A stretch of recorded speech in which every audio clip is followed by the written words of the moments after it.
플라시보 효과라는 말 들어보셨을 거예요. 이 프랑스에 있는 에밀 쿠에라는 약사에 의해서 만들어진 말입니다. 어떤 사람이 몸에 어떤 안 좋은 증상이 있어서 약을 주세요 했는데 이게 약이 너무 과하거나 그 사람에게 주기에는 좀 맞지 않는 너무 그 약으로 인해서 이 사람한테 그 건강에 오히려 유익하지 않을 수 있는 그런 상황이 됐을 때 어떻게 하면 이 사람에게 그 필요를 채워주면서 또 그 아픔도 좀 해소하면서 그렇지만 약으로 인해서 오는 부작용을 줄일 수 있을까 해서 이 약사가 그냥 자기 암시용으로 소화제를 그 약이라고 하고 준 거예요. 그랬더니 낫더라는 거예요. 낫더라는 거예요. 암 환자에게 독한 약이 있잖아요. 나 빨리 좀 낫게 그거 달라 하는데 그 약이 소용이 없었거든요. 그런데 나을 수 있는 약이라고 해서 소화제를 줬거든요. 그랬더니 증상이 좋아지더라는 거예요. 이게 응용 심리학입니다. 여기서 심리치료라는 말이 나오기도 했습니다. 그래서 이 분에 의해서 플라시보 효과라는 용어가 만들어지기까지 됐습니다. 이런 그 효과란 플라시보 효과란 몸에 해가 없는 일반 영양제나 가짜 약을 진짜 약으로 속여서 환자에게 복용을 시켰을 때 이 약 먹으면 병이 나을 거라는 생각 자체가 실제로 병이 낫거나 증상이 완화되는 현상을 말합니다. 자기 암시 또 어떤 정신력, 신념 이런 거에 의해서 몸에 좋은 일들이 벌어질 수 있다라는 거예요. 부정적인 생각을 하면 부정적인 일들이 꼬여요. 부정적인 그리고 그 원망이나 아까 우리 어린 설교에서 들었듯이 우리 몸에서 그거에 대한 반응으로 의학적, 과학적, 생물학적, 심리학적인 현상으로 실제로 어떤 일들이 벌어지더라는 거예요. 그런데 우리가 범사에 감사하라. 믿음의 사람들에게 신앙을 가진 사람들에게 하나님이 말씀이 요구하는 범사에 감사하라. 쉬지 말고 기도하라. 항상 기뻐하라는 그런 내용은 전혀 자연스러운 게 아니에요. 심리학적인 게 아니에요. 그래서 그게 어려운 거예요. 우리는 결단하고 마음 먹고 하려고 합니다. 그래서 과연 정말 감사해서 하나님이 주신 은혜 더 받기도 하고 때때로 그런데 이게 그렇게 항상 이루어지냐? 그렇게 되지 않더라는 거예요. 어떤 분이 진정한 감사에 대해서 이렇게 표현했습니다. 당신이 세금을 많이 내야 한다면 당신은 감사해야 합니다. 왜냐하면 당신에게 수입이 많다는 말입니다. 이런 생각이 따라오던가요? 들어보니까 맞죠? 맞죠? 세금 무지 나오더라고요. 남태욱 성도님 세금 많아. 그죠? 저분도 세금 많아. 그러니까 세금철만 되면 이런데 우리가 수입이 많구나 내가. 감사가 된다는 거예요. 당신의 몸무게가 늘어서 옷이 맞지 않게 되었다면 감사하십시오. 먹을 것이 넉넉한 인생이라는 것 때문에 감사하다는 거예요. 많이 먹을 수 있게. 그지? 그죠? 당신이 세탁할 옷이 집안 구석에 쌓여 있다면 감사하십시오. 당신은 적어도 갈아입을 옷이 있다는 말입니다. 당신의 집이 수리할 곳이 많고 새는 곳이 많다면 감사하십시오. 당신은 집이 있다는 의미이기 때문입니다. 당신의 집 주변에 주차할 곳이 없어서 멀리 주차해야 한다면 감사하십시오. 당신은 차가 있다는 뜻이고 조금이라도 운동할 기회가 주어졌다는 의미입니다. 당신이 대통령에 대해서 불평하고 있다면 감사하십시오. 언론의 자유가 있다는 뜻입니다. 교회에서 당신 옆에 성도가 찬송을 부를 때 이상한 소리를 내거든 감사하십시오. 당신의 청각이 정상이라는 뜻입니다.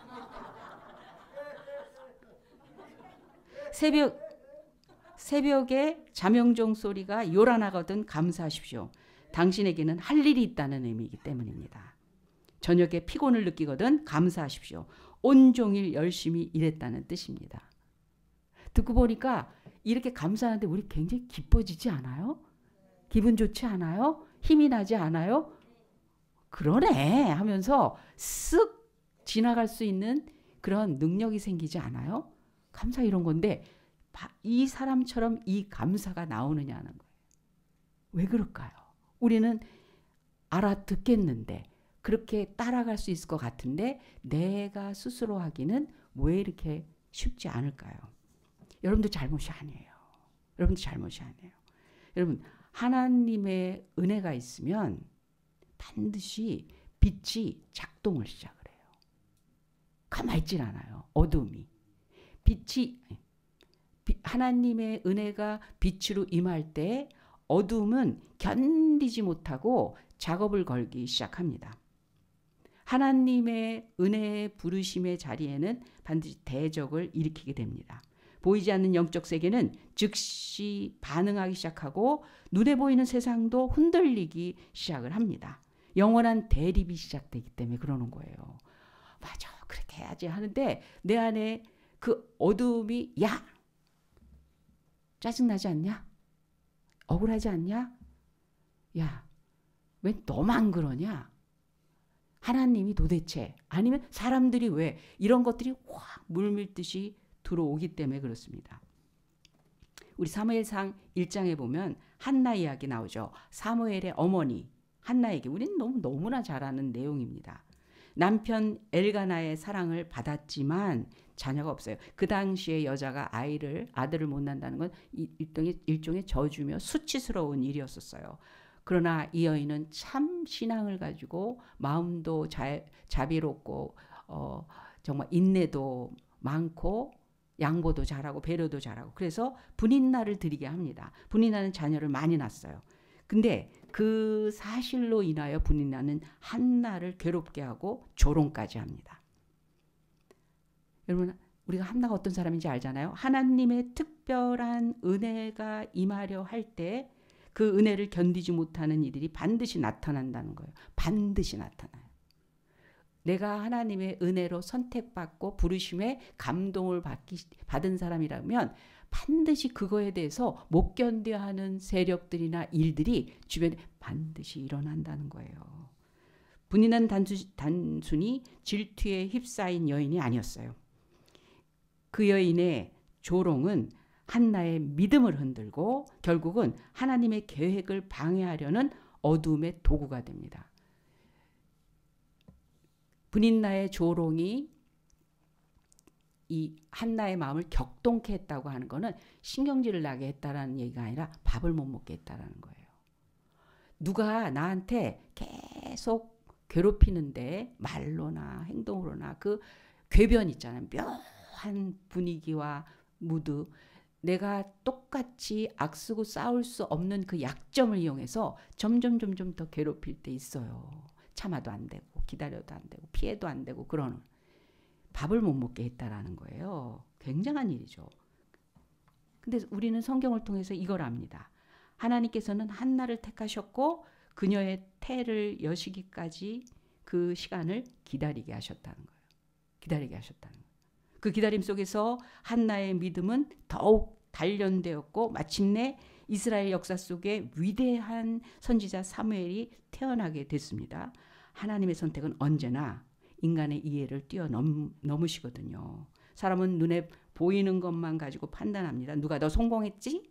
누가 더 많은 걸 가졌지? 누가 더 높이 인정받는가? 그것으로 기준을 삼습니다. 근데 하나님 달라요. 우린 너무 많이 들어서 알죠. 하나님 외모를 택하지 않고 중심을 보신다고. 하나님은 단순한 비교나 경쟁을 넘어서 오직 하나님의 뜻을 이루기 위해서 사람을 세우십니다. 그러니까 은혜 받았다고 하는 건 내 수준과 노력과 일의 결과에서 얻어지는 게 아니라 하나님의 뜻이에요. 하나님이 택하셨어요. 그러면서 그 은혜 맞는 일이 작업이 벌어지거든요. 근데 이 순간 세상의 틀에서는 설명할 수 없는 갈등과 시기와 질투와 그 문제가 시작이 됩니다. 한나만의 일이 아닙니다. 오늘날에도 똑같이 반복됩니다. 하나님은 이 여인을 한 여인을 세우셔서 기도하는 어머니로 헌신된 일꾼으로 교회의 기둥으로 혹은 가정과 사회에서 빛을 발하는 사람으로 부르실 때 주변의 사람들 가운데서 이해하지 못하는 사람들이 반드시 은혜를 이해하지 못하는 사람들이 반드시 일어납니다. 왜냐하면 하나님의 은혜는 세상이 주는 보상이나 업적과 다르기 때문에 그렇습니다. 세상이 줄 수 없는 평강, 세상이 빼앗을 수 없는 소망, 세상이 설명할 수 없는 능력이 그 사람 안에 임하기 때문에 가만히 둘 수 없는 어둠의 세력과 그거를 본인이 이해하기 싫은, 이해할 수 없다라는 걸로 덤벼드는 사람이 있다는 거. 중요한 건 이러한 갈등과 시기, 질투, 어려움이 있을 때 결코 그것이 하나님의 계획을 막지 못한다는 사실입니다. 그 믿음을 가졌을 때 감사가 나오는 거예요. 성품으로 나오는 게 아니라 수양과 교양과 노력과 땀과 그냥 견디는 걸로 나오는 감사가 어떻게 보면 그거는 플라시보 효과 수준에서는 될지 모르지만 어느 한계점에서 그것도 포기하게 됩니다. 우리는. 심리학적인 치료, 정신적인 강인함, 마음의 의지력 이런 거를요 어느 한계 앞에서 포기가 되는데 그러나 하나님의 계획은 그 어떤 것도 막지 못한다라는 그 영원하신 약속을 믿는 믿음에는 그래도 감사하겠습니다가 나오는 겁니다. 분인나의 조롱이 깊어질수록 한나는 더욱 간절히 하나님께 매달렸어요. 사람의 말은 그 여인을 상하게 했지만 그 한나는 그 아픔을 하나님 앞에 쏟아냈습니다. 실로 엘리 제사장 앞에서 눈물로 기도할 때 그 한나는 이미 사람의 시선이 아닌 하나님의 응답만을 바라보는 여인으로 변화되고 있었습니다. 선택받은 사람의 삶입니다. 하나님께서 특별한 사명을 맡기실 때 그것은 결코 편안한 길이 아니라는 걸 아예 마음 먹으시기 바랍니다. 은혜는 특권이 아니라 사명이에요. 다시 은혜는 특권이 아니라 고난이 같이 오는 사명이에요. 사람들의 박수를 받는 자리가 아니라 오해와 비난 속에서 무릎 꿇는 자리예요. 여러분 무릎 꿇는 자리가 최고로 높은 자리예요. 최고로 영광스러운 자리인 거예요. 어떤 그 원정수 권사님이 믿음이 투철하시고 세상에서도 성공적이고 뭐 정말 하나님의 은혜가 많은 분이고 그런데 못 봐주는 거예요. 그래서 이렇게 옳은 소리를 하니까 잘난 척 정말 더럽게 하네. 아유 좀 됐다고 교만하네. 사람들은 기분 나쁘면 교만하다고 그러잖아요. 원치 않은 얘기를 해준다든지 자기보다 좀 더 나은 것이 좀 튀는 것이 마음에 안 들면 그 감정으로 표현하잖아요. 저 사람 좀 잘났다고 꽤 나서네 이러면서 교만하다고 그러더래요. 그래서 자기는 교만이 제일 무섭대요. 왜냐하면 하나님이 제일 싫어하는 게 교만이니까. 교만은 패망의 선봉이라고 그랬잖아요. 그래서 새벽에 나와서 자기가 그 얘기를 몇 번 듣고 나니까 아 내가 진짜 문제인가 보다. 그래서 새벽에 하나님 앞에서 하나님 제가 교만하다고 자꾸 그러는데 저 교만하면 안 되는 거 아는데 제가 교만하면 하나님 고쳐주세요. 제 갖고 있는 이 생각이나 뭐 태도나 방식이나 이런 거에서 하나님 정말 바른 모습으로 바꿔주세요. 이렇게 기도했더니 하나님이 네가 하루의 첫 시간을 내 앞에 와서 무릎 꿇는 한 너는 교만하지 않다. 그렇게 말씀하시더래요. 무릎 꿇는 자리는 정말 가장 거룩하고 선하고 하나님의 모습과 같이 갈 수 있는 영광스러운 자리예요. 정말 높아지는 그런 자리입니다. 근데 바로 그 자리가 가장 안전한 자리이기도 합니다. 왜냐하면 하나님이 함께 하시는 자리이기 때문에 그렇습니다. 만약에 한나가 분인나의 조롱 앞에서 굴복했다면 자기의 감정과 자기의 형편과 자기의 인식 수준으로 굴복을 해버렸다면 내가 그래도 자기를 데리고 오도록 만들어주고 용납해주고 내가 양보해주고 남편을 내어주고 그랬는데 저게 말이야. 아마 마음을 닫고 하나님께 기도를 하지 않았을 것입니다. 힘들 때 기도하는 줄 아세요? 아니요. 힘들 때 기도 못해요. 왜냐하면 좌절했기 때문에. 우울했기 때문에. 그래서 옆에서 중보기도가 필요해요. 아픈 사람이 기도 잘 못해요. 기도는 하나님의 약속과 그 미래에 대한 소망의 그림이 이미 와 있을 때 그럼에도 불구하고 그렇지만 그래도 아까 뭐 감사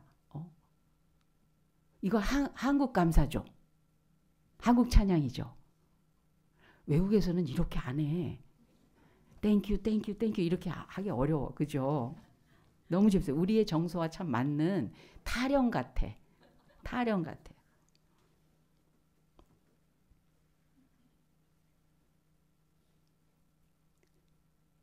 기도 못했을 거예요. 분인 나의 조롱 앞에 눈물과 한숨과 탄식과 억울함과 내가 과거에 살아왔던 그런 일들을 계속 곱씹고 앉아 있다면 전혀 하나님 앞에 얻어질 것을 생각하지 못했을 것입니다. 그러나 이 한나는 더욱 깊은 간구로 나아갔습니다. 거기에 반드시 감사가 들어갔을 거예요. 그러나 하나님이 아십니다. 난 하나님 안에서 내 인생을 찾겠습니다. 하나님은 선하시고 그 하신 말씀을 이루지 않으심이 없고 이유와 목적 없이 그냥 내버려 두시고 고아처럼 버려두시지 않는 분이신 걸 압니다. 나는 그 하나님으로 인하여 감사합니다. 이랬을 것입니다. 그 결과 그녀는 단순히 아들을 얻은 것이 아니라 하나님께서 이스라엘을 새롭게 이끄실 새로운 선지자를 세우는 도구가 됐어요. 여기서 우리에게 메시지가 있습니다. 하나님께 선택받은 인생은 즉 은혜 받았다고 한다면 믿음으로 내가 하나님 앞에 열린 마음을 가지고 있다면 반드시 갈등과 고통과 나를 힘들게 하는 일이 따라온다는 거예요. 근데 이게 실제 징조가 아니라 오히려 하나님의 계획이 시작되고 있다라는 표적으로 받으시기 바랍니다. 누가 나한테 시기하고 질투하고 갈등을 야기하고 약 올리고 그러면 하나님이 나를 지금 어떻게 하시려고 그러는구나. 감사하다. 하나님 어려운 일 주셔서 감사합니다. 나 지금 크게 돼가고 있군요. 하나님이 엄청난 일을 이루시려고 나를 지금 끌고 가시는 중이군요. 그래서 옆에서 못 봐주겠다는 거군요. 세상에서도 보면요. 아무 말 안 해도 부러워하고 좋겠다 어쩌다 하면 나랑 같은 마음으로 막 박수치는 일만 있지 않잖아요. 쟤 옛날에 나보다 공부 못했는데 이렇게 단서를 달아주잖아요. 두고 봐야지 뭐 항상 좋겠어? 이런 식으로 있어요. 그러니까 우리도 하나님의 은혜와 믿음과 축복 가운데 있다고 할 때 그거를 어떻게 해석하고 알아들어야 되냐도 있지만 혹시 내가 은혜 받은 사람을 그렇게 생각하나? 내가 그런 마음을 먹고 누군가에게 대해서 그렇게 말하는 적이 있나? 그걸 한번 생각해 봐야 돼요. 내가 같이 박수치고 같이 기뻐하고 같이 즐거워하고 거기에 동참하려는 마음이 아니라 좋겠다 쟤는 이렇게 떨어져 나오는 마음이 있다면 우리 한번 생각해 봐야 돼요. 분인난가 내가? 이름도 참 부연하게 생겼어. 분인나야. 이름도 안 좋아. 이름도 안 좋아. 하나님의 부르심의 은혜 앞에 서는 자는 반드시 시험을 통과해야 하고 그 과정 속에서 그 믿음이 드러납니다. 그러므로 두려워하지 말라는 거예요. 사람들의 시선이나 조롱은 잠깐이지만 하나님의 계획은 영원하십니다. 진정한 승리를 가진 자의 자리에 우리를 있게 하실 것입니다. 눈에 보이는 공격은 결국 사라질 것이고 남는 것은 하나님의 약속뿐입니다. 그래서 그 공격 속에 있을 때 거기서 내가 불쌍한 주인공이 되지 않고 오히려 거기서 다음을 바라보는 사람의 감사로 감사해 이제 두고 봐 이제 일이 일어나겠구나. 아마 요셉이 형들의 미움을 매일 받아도 아니 10명이 한 명을 놓고 매일 미워해요. 어떻게 견뎌요 형제들이. 그런데 그 속에서 꿋꿋하게 살아있어요. 건강하게 살아있어요. 당당하게 살아있어요. 기분 좋게 살아있어요. 힘있게 살아있어요. 믿음으로 살아있어요. 하나님이 절대로 원망의 대상이나 의문의 대상이나 하나님 앞에 따지거나 슬퍼하는 일이 없는 그런 제일 막내인데 그럴 수 있어요. 왜냐하면 하나님 이 다음에 하나님이 이루실 걸까 있는 거죠. 하나님 저한테 꿈까지 주셨으니까 어떻게 역사하시려고 지금 저를 바라보고 계시죠? 그럼 이거 지나갈게요. 이거 패스할게요. 이거 넘어갈게요. 이거 이거 극복할게요. 괜찮습니다. 다 지나가는 일이니까. 감사합니다. 이렇게 했을 거예요. 노예로 갔는데도 기가 안 죽어. 감옥에 갔는데도 기가 안 죽어. 감사합니다. 그 다음에 있을 거를 알기 때문에. 그 다음에 있을 걸 알기 때문에. 옆 사람한테 얘기해 주세요. 두고 봐. 두고 봐. 두고 봐. 왜 얘기 안 해요? 두고 봐. 두고 봐가 중국말로 뭡니까? 에? 니허샤샤라고 하십니다. 나 가르쳐 주기로 했어요. 중국말. 이제부터 가르쳐 주시겠어요. 우리 배울 거예요. 우리 오직 하나님 앞에 엎드려 기도하는 자만이 세상의 그 고통, 갈등, 질투를 뚫고 하나님의 영광을 보게 될 것입니다. 은혜 위에 쏟아지는 시기에 우리 하나님의 은혜가 그 사람에게 임하면 그 은혜는 결코 세상에 그냥 조용히 가만히 머물러 있지 않아요. 사람들의 눈에 보이지는 않지만 하나님의 손길이 닿는 순간부터 영적 반응이 일어납니다.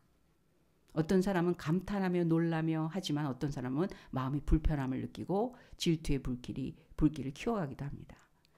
시기 질투는 은혜를 이해하지 못해요. 은혜를 이해하지 못하는 사람들의 자연스러운 반응이에요. 왜냐하면 하나님의 은혜는 인간의 계산과 공로를 뛰어넘어 임하기 때문에 그렇습니다.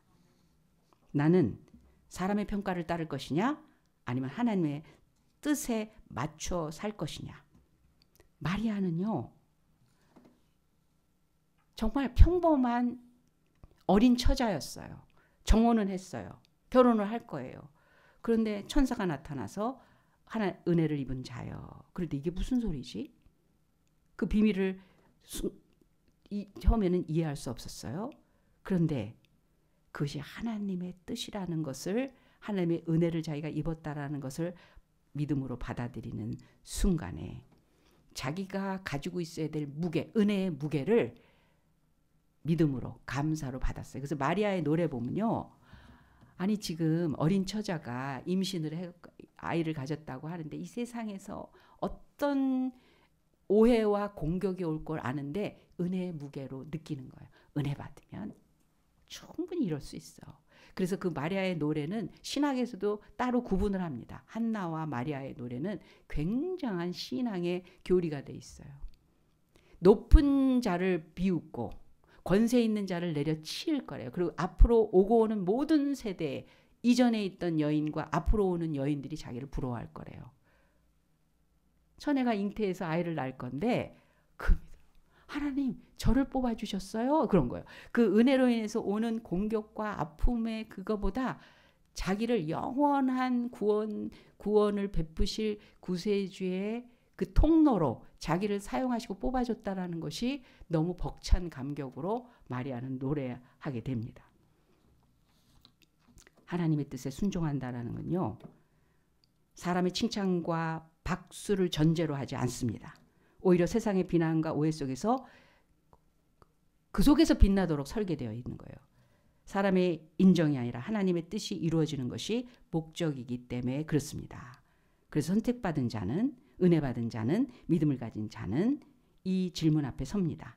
나는 사람의 평가를 따를 것이냐 아니면 하나님의 뜻을 붙잡을 것이냐. 마리아의 답은 나는 세상의 눈을 두려워하지 않겠습니다. 였어요.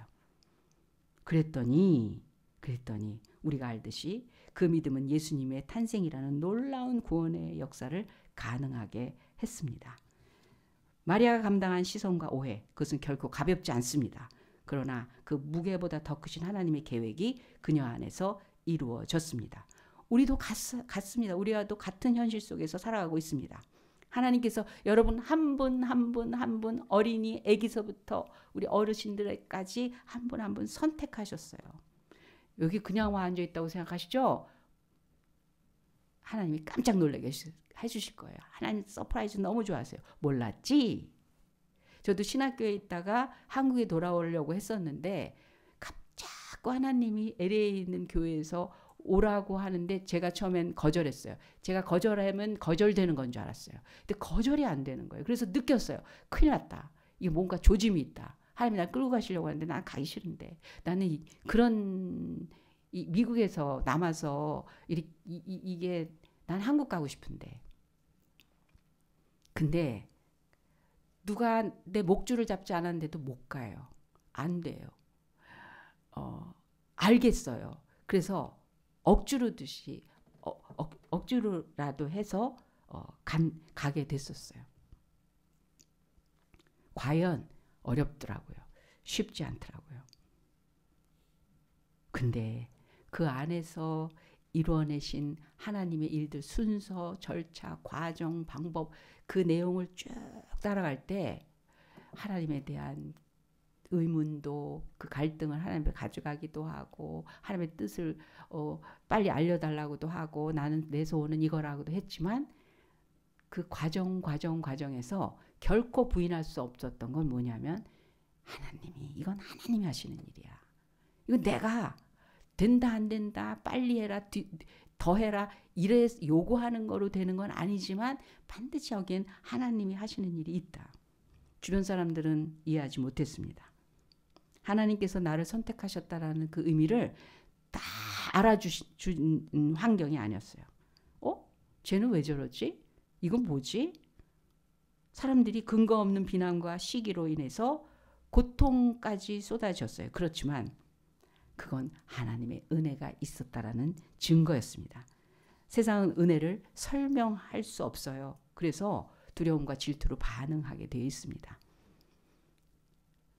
우리 믿음의 사람들은 이러한 반응 앞에서 좌절하지 말아야 합니다. 감사로 다음이 반드시 있다라는 약속을 믿으시기 바랍니다. 누가 알아주지 않아도, 누가 오해한다 해도 하나님께서 말씀하셨다면 그것은 반드시 그것으로 충분합니다. 마리아의 순종이 인류의 구원을 잉태했듯이 우리의 순종도 하나님의 놀라운 일을 이루는 통로가 될 것입니다. 은혜는 오해와 함께 오지만 동시에 그 은혜는 인간을 넘어선 하나님의 완전한 계획이 드러나게 될 것입니다. 나는 다른 사람의 은혜를 바라보지 못하고 은밀히 질투하고 있지 않나? 은혜 입은 자를 비난하고 있지 않나? 하나님께 선택하신 일을 인정하지 못하고 내 기준으로 재단하고 있지 않나? 우린 결코 그렇지 않은 사람일 것입니다. 은혜는 우리의 기준으로 평가할 수 없습니다. 오직 하나님의 뜻으로만 설명될 수 있습니다. 감사하는 자, 이거는 최고의 믿음의 능력을 가진 자입니다. 미래의 약속을 앞당겨서 보는 자이기 때문에 그에게는 하나님이 용기와 권능과 자비와 긍휼과 역사하신 환경에 하나님께서 임하시는 여러 가지 현상과 이것을 동시에 주시면서 충분히 극복하게 하실 것입니다. 하나님 선택 받으셨습니까? 은혜 받으셨습니까? 전 잘 몰라요. 근데 자꾸 그냥 교회를 다니게 됐어요. 선택 받으셨습니다. 하나님의 은혜가 임한 분이십니다. 외부 공격보다 더 깊은 하나님의 그 은혜의 그 높이까지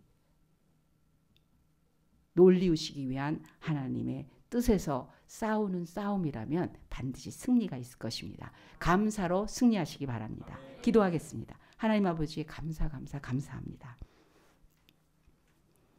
어떤 일이 있어도 감사합니다. 하나님이 살아계시고 그리고 일하시고 그리고 약속을 지키시고 모든 선한 것과 좋은 것과 승리하는 길로 인도하시는 것을 믿기 때문에 지금 어떤 상황이라도 하나님으로 인하여 감사하고 하나님을 감사합니다.